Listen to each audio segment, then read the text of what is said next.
Bonjour les amis, Marc Maillot encore avec vous pour réfléchir sur deux textes de l'Écriture sainte dont le premier se trouve dans l'épître de Pierre, le premier épître de Pierre, au chapitre 5,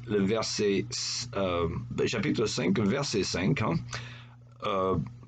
Et vous tous, dans vos relations mutuelles, revêtez-vous d'humilité, car l'Écriture déclare « Dieu s'oppose aux orgueilleux, mais il accorde sa grâce aux humbles ». Et un deuxième texte semblable dans le livre des Proverbes, donc cette fois dans l'Ancien Testament, au chapitre 16, verset 18, « L'orgueil précède la ruine et un esprit fier annonce la chute ». Fin de la lecture, toujours ce même thème. L'orgueil ou la fierté humaine était à la racine donc du péché humain, car Adam et Ève furent séduits par Satan et l'idée diabolique d'être indépendants par rapport à leur Créateur. Et pourtant, tout ce que nous avons vient de Dieu, c'est tellement évident. Posez-vous la question que l'apôtre Paul a posée aux Corinthiens. Qu'avez-vous que vous n'ayez reçu ? C'est une question qu'on appelle de rhétorique, bien entendu, car la réponse est évidemment rien. Vos talents, comme tout le reste, viennent de Dieu, qui est la source de toutes choses.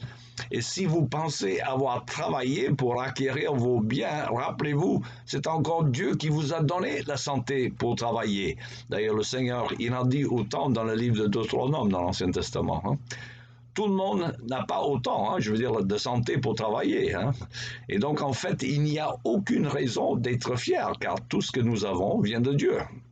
Alors, que faire donc pour acquérir l'humilité, si nous en manque ?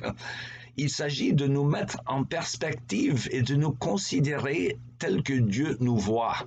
Alors, lorsque nous regardons vers Dieu, le Dieu trois fois saint de l'univers, nous nous rendons compte de notre indignité. Mais l'humilité ne vient pas autant de nous rabaisser nous-mêmes. Et d'ailleurs, on dit, ça marche en anglais, c'est un peu plus dur de le dire en français, que l'humilité ne consiste pas à penser moins de soi-même, mais c'est penser de soi-même moins souvent. Alors, notre identité doit être en Dieu. Alors, si vous cherchez votre identité ailleurs qu'en Dieu, comme par exemple vous êtes un grand pianiste ou professionnel de football ou un professeur ou un menuisier ou n'importe quoi, si c'est votre identité, vous serez donc forcément dévasté un jour où vous ne pouvez plus jouer au piano ou au football ou faire le menuisier ou que sais-je. Vous serez quoi donc, votre identité? Ainsi, notre véritable identité consiste à nous voir tels que nous sommes devant notre Père céleste, en le voyant tel qu'il est, la source de toute bonne chose. Il nous montre donc dans l'Écriture sainte que nous sommes ses enfants et c'est lui notre Père, si nous le connaissons bien sûr comme notre Sauveur en Jésus-Christ. Alors, même un petit enfant ne peut pas donner une gifle à son père, à moins que le père ne le tienne dans ses bras. Nous sommes totalement dépendants de Dieu. C'est à lui que nous avons, comme on dit, la vie, le mouvement et l'être. Alors, une autre antidote à la fierté, je dirais, c'est la reconnaissance. Lorsque nous accomplissons quelque chose dans notre vie, nous devons exprimer notre gratitude envers celui qui le rend possible. Et d'ailleurs, c'est la manque de reconnaissance qui est, d'après l'apôtre Paul, le commencement de la déchéance humaine. Il écrit dans l'Épître aux Romains que, à force de ne pas remercier Dieu, Dieu abandonne les hommes à des mentalités reprouvées, comme on dit. Alors la question, donc, d'où vient cette fierté diabolique qui nous menace? Mais nous ignorons comment Satan est devenu ce qu'il est. Il y a deux textes dans l'Ancien Testament, chez le prophète Isaïe et Ézéchiel, qui semblent parler d'une chute des anges dans les lieux célestes avant la création de l'homme lui-même. C'est Isaïe chapitre 14 et Ézéchiel 28.